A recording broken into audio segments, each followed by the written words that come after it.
Hola, queridos conspiradores, conspiradora. Hola, ¿qué tal? Conspiradores. Bueno, Benito Taibo insistió y Benito Taibo ganó la discusión. No, pero a ver, Paco, tenías que empezar. Y diche una, y diche dos, y diche tres. Todos los payasos, payasos, payasos. Bueno, el circo en México. Vamos a hablar del circo en México porque Benito impuso su punto de vista, como siempre, claro está, y entonces tú dices, Xavi. No, el tema del espectáculo, del entretenimiento, ¿por qué nos llama tanto la atención? ¿Cómo llegó el circo a México? ¿Qué hubo primero? Y desde la época de Moctezuma, las rarezas, los animales exóticos... Los contorsionistas, los saltimbanquis... Han sido de gran por supuesto. admiración.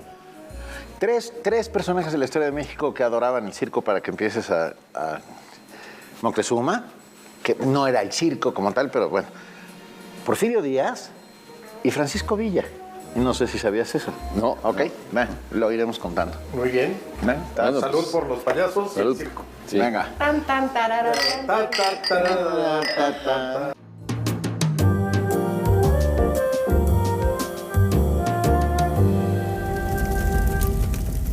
Bueno, queridos conspiradores, ya que vamos a hablar del circo, lo primero que se me ocurre es contarles la anécdota de un trapecista. No, bueno, el trapecista en el circo, ¿no? Entonces, es un trapecista muy fuerte, muy fornido, ¿no? Y entonces, del otro lado de la plataforma, una chica preciosa, ¿no? Se la avientan y entonces él, cuando ella se va al vacío, iba a ir a la red de protección, él la toma por los tobillos, la mece y la avienta, y ella da como 8 vueltas, y cuando se precipita al vacío, la agarra de las muñecas y también la avienta otra vez hasta que ya la sienta de este lado del columpio, y era preciosa la muchacha, ¿no? Y entonces le dice, oye, ¿y tu marido es celoso? No, es el payaso que está allá abajo. Bueno, de modo que no cuando comenzáramos con un cuento, ¿verdad? Bueno, ahora sí.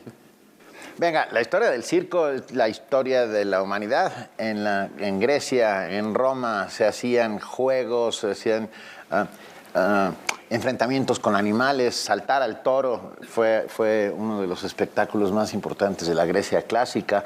El circo máximo, en donde se presentaban no solo combates entre hombres y animales, sino también funambulistas, acróbatas, malabaristas, etc. Y la historia del circo en México empieza en la época prehispánica. Claro. Y tú lo sabes muy bien, querida. Con Moctezuma. Con Moctezuma. Porque además esa esencia que dices, Benito, que es lo excepcional, no nada más los animales exóticos, sino lo excepcional Las rarezas. las rarezas, las cosas que hacían los seres humanos que ya salían de lo normal, ¿no? Y bueno, y que hacían y que tenían, en fin, cuando llegaron los españoles y se dan cuenta que Moctezuma tenía unos jardines con los animales más exóticos, más raros, que además lo cuidaba con una maravilla. No nada más estaban animales, sino albinos, enanos, todas las malformaciones del cuerpo, bueno, llamaban la atención y era una especie como de circo. Yo quiero, antes de que continuemos, decir que hoy por hoy la palabra circo está como inmersa en una maldición. Es políticamente incorrecto decir que te gusta el circo. No hay que leerlo con esos ojos porque entonces no vamos a entender absolutamente nada de lo que significaba. El circo es un arte y está considerado, las artes circenses están consideradas como patrimonio cultural de la humanidad por la UNESCO. Claro, porque van justamente a la excepcionalidad del ser humano, ¿no? Pero lo podemos ir desmenuzando. Y ya en la época colonial llegan los famosos circos de pobre o los de maroma, que son completamente europeos, pero que también tienen esa particularidad de ir enseñando por las calles lo excepcional. Yo empezaría por rebatirles lo siguiente. La Casa de los Animales, o lo que se llamaba el zoológico de Moctezuma, no tendría la connotación de circo, porque incluso todas las personas con discapacidades, o lo que en el siglo XIX, en el darwinismo social se llamó el circo de freaks, era más bien, muchos de ellos eran tratados incluso como divinidades, sobre todo los albinos. Y los animales no era de, hijito, vamos a ver al león o al leopardo o al puma. Eran también, ya está muy claro, como utilizados para ciertos sacrificios por los restos y los vestigios que se han encontrado después. Entonces yo creo que propiamente la idea del entretenimiento es ya del México. Espera. No, Moctezuma Hay- los tenía hay- para su admiración. Hay esculturas. Pero una cosa es para verlos y otra cosa es el espectáculo. No había un espectáculo en eso. No, pero Hay esculturas mexicas y olmecas de funambulistas, de contorsionistas. O sea, están ahí gente que se doblaba a sí misma y era eso, extraordinario y por lo tanto digno de admiración y de convertirse en una escultura. Tienes razón en que no es, o sea, no Pues era un circo, abierto, no era no. para todos, no era un espectáculo como tal. Y sin embargo, bueno, yo creo que es uno de los inicios de todo esto.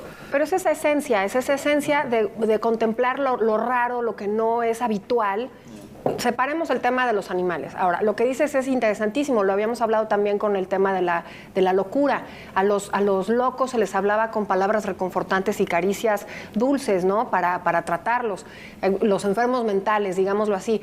Pero esa idea que tenía Moctezuma de tener lo que no era él, lo raro, lo otro, está en el ser humano desde siempre y esa es la esencia del circo. A lo mejor recordar que este zoológico, bueno, humano también, si se puede decir, estaba donde hoy está la iglesia de San Francisco, en la calle de Madero.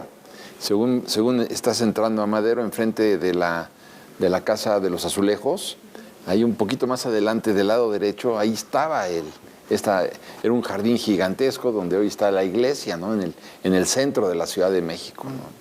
El circo, como tal, propiamente dicho, surge a principios del siglo XIX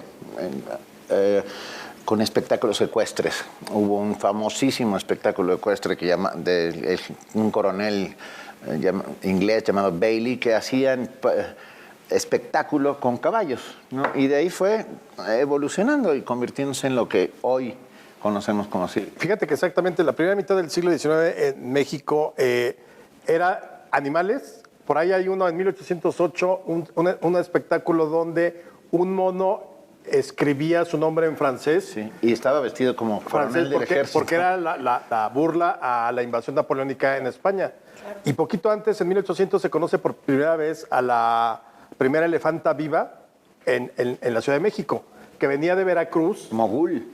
Pero es hasta el 38. No, en 1800, no, Mogul es después. 1800 está registrado en el diario de sucesos notables. Ah, mira.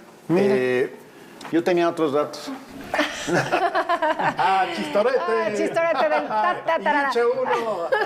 Oye, y bueno, el tema del entretenimiento en esta carpa circular, porque bueno, el teatro, el circo ya para principios del siglo XIX es en esta carpa temporal, afuera de la ciudad, en algún lugar donde hubiera espacio. Y a mí me remite siempre que pienso en el circo, me voy al teatro, al Globe Theatre de Shakespeare. El tema en 1650 era, digamos, el teatro isabelino, el teatro shakespeariano. Es justamente eso, interpretar cosas que no eres y eran los entretenimientos que tenía. Es tan antiguo como las ciudades. Pero se populariza tan rápido en México el circo que inmediatamente, o sea, deja la carpa y el circo Rin, que era muy famoso, al cual era asiduo espectador Porfirio Díaz, en 1808 construye en la Plaza Villamil... 1908 construye en la Plaza Villamil una estructura de hierro y ahí tienen sus espectáculos de circo. Y ahí es donde surge el famosísimo, uno de los grandes payasos de todos los tiempos, que se llama Ricardo Bell, que era inglés, pero que acabó siendo mexicano. Y puso su circo también, ¿no? Y estaba dentro del circo Rin y luego él se queda con el circo Rin. Y entonces, y Porfirio Díaz iba constantemente a verlo. Se hizo compadre, se hicieron compadres Porfirio Díaz y Ricardo Bell. Y luego Ricardo Bell creo que intervino, no sé si en la Juárez, o sea, se hizo millonario invirtiendo sus ganancias en alguno de los fraccionamientos que estaban surgiendo en el Porfiriato. No me acuerdo si la colonia Cuauhtémoc o la Juárez o un poco después, cuando empieza a construirse el hipódromo de la Condesa y todo eso. Y su familia hizo restaurantes. Nada más y nada menos que Casa Bell. Casa Bell. Así es. Es parte de la familia O de Ricardo Bell. Bellinghausen, después. Bellinghausen, ya, sí. Además, ¿sabes qué? Lo padre de todo es que exactamente no era la carpa. Ya cuando haces estructuras donde cabían 2.500 personas, sí. el circo Rin, y antes estaba el Charini, que estaba sobre la calle de Gante, que lo ocupó después de que hubo la nacionalización de los bienes del clero, se lo dieron, esa parte que era parte del convento de San Francisco, se la dan al Circo Chiarini. Y ahí tuvo un año de sesiones, en 1868, la Cámara de Diputados, porque habían tenido un incendio en el Palacio o algún tipo de mejoras que tenía que hacer la Cámara de Diputados, y entonces alquilaron un año el Circo Chiarini, pero el problema es que tenía como tenía No es techo metáfora, no es metáfora. No, Charín. tenía techo de metal, entonces cuando llovía no se escuchaban las sesiones. Wow. Oye, qué paradójico, ¿no? ¿Dónde era el circo? La Cámara de Diputados. Pero eran dos de los grandes espectáculos, ¿no? Los toros y el circo en Sí, México, claro, ¿no? O sea, los dos llamaban poderosamente la atención, ¿no? Por supuesto. Ahora, ese circo que conocemos en las películas de Hollywood le significa mucho, por ejemplo, a Estados Unidos. Grandes territorios, las ciudades muy alejadas, y entonces esta vida de tren y llevar el entretenimiento, claro, lo heredan de Europa, que también iban de pueblo en pueblo. Me gustaría mucho hablar de la diferencia, no la sé muy bien, de juglares y los... Los juglares contaban las historias de los pueblos. Pero el que hacía las pantomimas y demás. malabarista y eso. Pero la pantomima viene de Grecia. Entonces, no puedes decir un momento exacto en el que estos espectáculos callejeros aparecen en la sociedad. Y entonces en México tienes justamente ya en el siglo XIX esta idea de las caravanas, porque ni siquiera había tren para mover a los circos. Y llegaban y realmente significaban, hoy por hoy las actividades nos ganan y tienes una fiesta un día y mañana tienes otra cosa, pero esperar todo un año para que regresara el circo era lo que sucedía. O soñar en irte con el circo. Que yo lo soñé muchísimas veces, irme con el circo, porque ya no aguantaba el circo de mi propia casa. ¿Qué? Pero como en tu caracterización del hombre que se hace animal. Por ejemplo, en 1888, la familia Ataide funda este circo que hasta el día de hoy, 130 años de tradición circense, sigue conservándose. Ya un poco de capa caída bueno, si quieren lo hablamos en la siguiente parte, pero porque yo viví 3 meses en el Circo Ataide, dentro del Circo Ataide. ¿Ah, sí? Sí, claro. Yo fui cronista de circo. Soy de los, junto con Julio Rebolledo y un par más, somos los únicos que hemos escrito de circo constantemente. Por eso insistía yo tanto, pero no te lo quería decir. Está bien. 3 meses viví dentro del circo y puedo contar todas sus intimidades, como la cueva del payaso, que estaba en la Arena México, cuando se presentaba el Circo Ataide. La Cueva del Payaso era una bodeguita en donde los payasos pequeños, para no ser políticamente incorrectos, se reunían a beber después de las funciones. Y yo tuve el privilegio de poder acceder a ese lugar y beber con ellos. Oye, ¿y el hombre bala? ¿En México también se dio el hombre bala? O sea, sí. Pero la mayor tradición que tenemos de circo y con lo que somos reconocidos mundialmente es con los trapecistas. Qué curioso que empezaste con trapecios. Las águilas humanas a principios del siglo XX... ¿Así les decían? Eran mexicanos, y el primer hombre que hace un triple mortal es mexicano. Y el que hace ese es Codona, el primero que hace un triple mortal, y el primero que hace un cuádruple mortal, que hasta ahora lo han repetido hace un par de años, es Miguel Vázquez, los dos mexicanos. Tenemos una tradición de trapecistas continuada por los hermanos Vázquez, que es, bueno, somos reconocidos en todo el mundo en el Festival de Circo de Montecarlo. Que eso es una religión. Han sido premiados una y otra vez los artistas circenses mexicanos. Ahora, esa parte, Benito, es espectacular y es lúdica. La parte terrible del circo, humanamente terrible, es cuando la particularidad, la gente que tiene pelo, los hombres lobos, mujeres lobos, el hombre elefante. Circos de barriada. Eso le truena muchísimo, digamos. Lo vamos a discutir. De Barnum. Pero eso fue sobre todo a finales del 19. Sí. Ya para el 20 era el trapecista, los payasos, el mago, el contorsionista, el tragaespadas. Pero la mujer barbuda y todo ese tipo de cosas sí fueron como muy típicos del siglo XIX. Por ahí está esta mujer que la recupera. Mexicana. Sí. Lucía. Ay, me estás haciendo. Lucía, bueno, fue presentada en el espectáculo de Barnum, La Mujer Perro. No, que es una enfermedad que se llama lacantropismo, ¿no? Licantropismo. Bueno, pues yo estaba un día con el director de un circo en su oficina y llaman por teléfono y dice, oiga, yo quisiera trabajar en su circo. ¿Y usted qué sabe hacer? No, pues yo hablo. Oiga, no, pero hablamos todos. No, pero es que yo soy perro. Bueno, ¿no creen ustedes que una parte muy atractiva del circo se acabó cuando quitaron a los animales? Sí. Yo creo que tenemos que hablar de eso en un momento, pero fíjate, yo en 365 días para conocer la historia de México, que lo pueden conseguir en digital o en librerías. ¿Pero quién lo escribió? ¿Cómo? ¿Qué? Un tal Alejandro Rosas. Don Manolito vende baratísimo. Yo le dedico hay una sección. Digamos que la lectura de todos los sábados o los viernes es circo, maroma y teatro. Entonces está dedicado a todos los espectáculos que me he encontrado en distintas épocas. Sobre el circo Rin, un cronista del siglo XIX decía, el circo Rin no es un negocio, es una institución pública. Es una costumbre tan arraigada como la Semana Santa y las posadas. Es la médula de la alegre tradición del pueblo mexicano. Lo mismo en Chihuahua que en Guadalajara o México. Y a finales de ese siglo... ¿No fue Ángel del Campo? Sí, exactamente. Bien, entonces, y Moisés González Navarro, el famoso historiador de la vida cotidiana en México, en el Porfiriato, dice que, por ejemplo, en aquella época se hicieron famosos la señorita Dodona, que montaba 4 caballos a pelo, los patinadores Austin, la mujer mosca, trapecista de 3 años de edad, el niño acróbata de nombre Nicolás, que contaba con 3 años de edad, y la niña Sansón, entre otros. Bueno, saludos.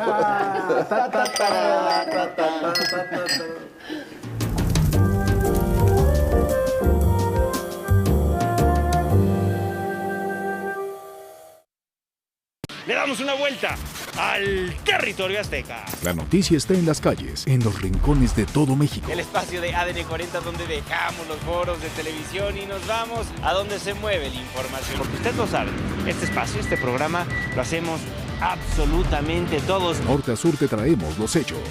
Esta es nuestra crónica urbana. Tu ciudad en tiempo real. Lunes a viernes, 19 horas. ADN 40. Siempre conmigo. En punto de las 9 de la noche conoce los acontecimientos que son y serán noticia. Periodismo oportuno y veraz que llega hasta ti. Muy buenas noches. Gracias por su sintonía y preferencia. Entérate de los sucesos que hacen historia en Es Noticia. Lunes a viernes, 21 horas. Por ADN 40. Siempre conmigo. Todas las noches en esta República MX, el análisis, el debate, los temas de fondo y la información. La libertad de opinar, la pluralidad. Soy Manuel López San Martín, acompáñenos. Noticias República MX, lunes a viernes, 22 horas. ADN 40, siempre conmigo. Antes de que termine la tarde, hacemos el recuento de los acontecimientos coyunturales, acompañado de información que está sucediendo. Invito a que juntos recibamos en la noche en un recorrido por la información. Noticias de ida y vuelta, con Alejandro Brock, lunes a viernes, a las 18 horas. ADN 40, siempre conmigo. Los fines de semana la información también es constante. Viridiana Hernández te presenta Noticias de ida y vuelta. Nadie imaginó que las intensas lluvias se llevarían casas y algunos caminos. Sábados 11 horas y domingos 15 horas. ADN 40, siempre conmigo. Juntos vamos a revisar, vamos a analizar lo más importante de la semana. Sucesos que importan, la información ágil y honesta, sucesos que impactan, los acontecimientos que marcan el día a día, de lo nacional a lo internacional, la información que tú necesitas. ADN 40 en red, lunes a viernes, 20 horas. ADN 40, siempre conmigo. Investigación y análisis crítico. Hay un cambio profundo en la concepción de entregar las noticias. Periodismo para el mundo de hoy. La misma calidad, el mismo contenido, información verificada. Así amanece con Leonardo Curcio. Lunes a viernes a las 7 horas por ADN 40. Siempre conmigo. Es de mañana. Somos la voz de las causas sociales. Hay una puerta de esperanza para darle seguimiento y que se haga justicia. Análisis y reflexión para entender tu entorno. Acompáñenos con todas nuestras plataformas. Opine. Es de mañana, lunes a viernes, a las 8 horas, por ADN 40. Siempre conmigo. Le damos una vuelta al territorio azteca. La noticia está en las calles, en los rincones de todo México. El espacio de ADN 40 donde dejamos los foros de televisión y nos vamos a donde se mueve la información. Porque usted lo sabe, este espacio, este programa, lo hacemos absolutamente todos. Norte a sur te traemos los hechos. Esta es nuestra crónica urbana. Tu ciudad en tiempo real. Lunes a viernes, 19 horas. ADN 40. Siempre conmigo. En punto de las 9 de la noche conoce los acontecimientos que son y serán noticia. Periodismo oportuno y veraz que llega hasta ti. Muy buenas noches. Gracias por su sintonía y preferencia. Gente.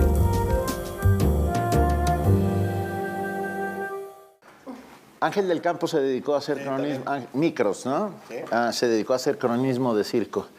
Pero bueno, si quieres atacamos el tema de los animales. Yo digo que sí, porque además quitaron a los animales de los circos y lo que me cuestiono es ¿qué pasó con esos animales? Murieron todos. Todos se murieron. Es que como siempre en México hacemos las cosas con las patas. A ver, no era mala idea porque efectivamente sí existía un maltrato en muchos de los circos. Pero no en todos. No, por eso. Yo viví 3 meses en un circo y bueno. Por eso, pero no puedes hacer generalizaciones de todo. Yo soy de la idea de la ley no era mala, nada más que era electorera. Sí, y ahora que nos hemos subido en el mundo tan políticamente correcto, quien no defiende a los animales es un perverso maldito. Entonces, cuando viene la ley del Partido Verde, pues todo el mundo, qué maravilla y todo. Pero ahí siguen los toros, donde matan 6 animales cada domingo. Absolutamente. Pero ahora, sí los matan. efectivamente, sí, quizá en algunos circos a los animales se les maltrataba, porque en cuanto empieza a faltar el dinero, la gente empieza a dejar de ir al circo. ¿Por qué? Porque el entretenimiento, está el cine, vas a otros lugares, los boliches. El siglo XX ve como el circo cada vez va menos y menos. Yo recuerdo haber llegado a México y escuchar en la televisión, Buenavista, Buenavista, Buenavista, y me llevaron al circo. No me encantaba el tema de los payasos, todo lo demás sí me gustaba. Pero después empecé a como consumir esta parte de Hollywood, de el circo es triste, la gente está triste, los animales sufren, estás encadenado y entonces golpean al animal, etcétera. Pero bueno. O sea, te compraste Dumbo enterita. Enterito Dumbo, claro, enterito. Finalmente, cuando tengo oportunidad de ir a African Safari, que además les invito a que vayamos, a los animales, justamente, si los sueltas, estos animales que han nacido en cautiverio, van directo a su muerte. Ahora, el dueño de African Safari no muere porque lo atacó su tigre. Una señora imprudente se baja, lo ataca y muere de septicemia. Capitán. Se me fue... Ahora. Bueno, Camacho. Sí, exacto. Y bueno, cuando se muere de septicemia fue por una malpraxis del médico que lo cose sin haber hecho quién sabe qué cosa. Pero el chiste es que hoy por hoy tú puedes ir a African Safari y puedes tener unos recorridos maravillosos, ver a esos animales. No entiendo por qué, y lo dices muy bien, o es todo o es absolutamente nada. Es que la idea no era mala, pero había que hacerlo gradual. Empiezas una campaña de esterilización de tus animales en el circo, de tal modo que ya no haya una siguiente generación hasta que se mueran. Y permites que siga, regulas. Pero no, de pronto dejaron sin empleo a los animales. Y a los domadores de los animales. Los abandonaron, luego se encontraban animales ahí abandonados a mitad del territorio nacional. Han muerto todos los animales que estaban en los circos. Estoy en contra del maltrato animal a 100%. Bueno, claro. Pero yo vi cómo trataban a los animales dentro del circo Ataide. Nadie me lo va a contar. Sí, realmente no fue una política de conservación, ni muchísimo menos. Nada, fue electorero, completamente. Claro. Pero bueno, la historia del circo en México es la historia de nuestros sueños, nuestras ambiciones, nuestros deseos, las luces, el olor a aserrín. Yo te lo juro que si tengo buenos sueños, huele siempre a aserrín. Y tiene que ver con ese mundo mágico que sucede durante 2 horas y que es un espectáculo francamente un espectáculo espectacular, un espectáculo maravilloso. El Ataide, por ejemplo. Y bueno, empezaron a llegar circos de otras partes del mundo a México a hacer sus temporadas todos los veranos o los inviernos. Hay 2 temporadas de circo en México. Y así llegó hasta nosotros en los años 70 el Circo Chino de Pekín, que se instaló en Buenavista. Sí. Y ahí sí no había animales, eran solamente acróbatas chinos, los mejores del mundo. Y luego llegó el circo ruso de Moscú. Ese se presentó en el Auditorio Nacional En el viejo Auditorio Nacional. En el viejo Auditorio. Claro. Y los Ringling Brothers, que también es uno de los circos más emblemáticos del siglo XX. Ringling, Barnum and Bailey. Sí. Bueno, daban unos espectáculos donde superarse las destrezas humanas, más allá de lo raro y de lo freak, era realmente a lo que ibas tú a ver el circo, esa destreza humana. Bueno, imagínate los trapecistas que se columpiaban de un lado al otro y que pedían que se quitara la red de protección. Sí. O se vendaban los ojos. O se vendaban los ojos. Yo llegué a ver trapecistas que quitaban la red de protección y daban vueltas en el aire. Digo, era una cosa increíble. Y sí que era un gran atractivo. Y nos sigue fascinando, porque el Cirque du Soleil, que es el heredero de todas estas acrobacias, es uno de los espectáculos. Canadá lo lanza al mundo. Yo he visto varios, me parece espectacular. Sí, hay toda una polémica porque ha habido muchos accidentes, pero bueno, finalmente en cualquier deporte, cualquier hazaña, está implícito el tema de los accidentes. Te he puesto que se han matado más automovilistas de Fórmula 1 que... Desde el 94 para acá, no. Bueno, que artistas de circo. Yo creo que más en Cirque du Soleil. Del 94 para acá, sí, Ajá. Claro. Porque las medidas de seguridad de la Fórmula 1 son casi... Va a defender a la Fórmula 1. Claro. Ver pasar coches. O sea, esta cosa... El último que se mató en accidente fue Senna. Ayrton Senna da Silva. En la Fórmula 1. ¿En qué año En las murió? carreras en general. Pero es como igual, o sea... No, ¿cómo que es como igual? Subirte a un coche, eso no es un deporte de entrada. ¿En qué año murió Senna? 94. 1 de mayo. Oye, pero a ver, además, el circo permitió también... El circo tuvo como ciertas derivaciones. Junto a los circos se ponían, y entonces veías ese tipo de espectáculos freaks que no lo eran, por ejemplo. Las barracas freak. O veías a la mujer serpiente, que se había convertido por no obedecer a sus papás, ¿no? O ponían en un carro de estos, pues era un remolque, pero con ese piso de lámina que tenía como pequeña, o sea, como topecitos, le ponían aceite y entonces adentro, a mí me tocó el transformista. Entonces, con ese tipo de lámparas que eran como, te movías en cámara lenta. Estroboscópicas. Entonces salía un hombre disfrazado de el transformista y era un monstruo y te perseguía dentro del carro. Wow. Y bueno, del circo también se derivaron, por ejemplo, la carpa.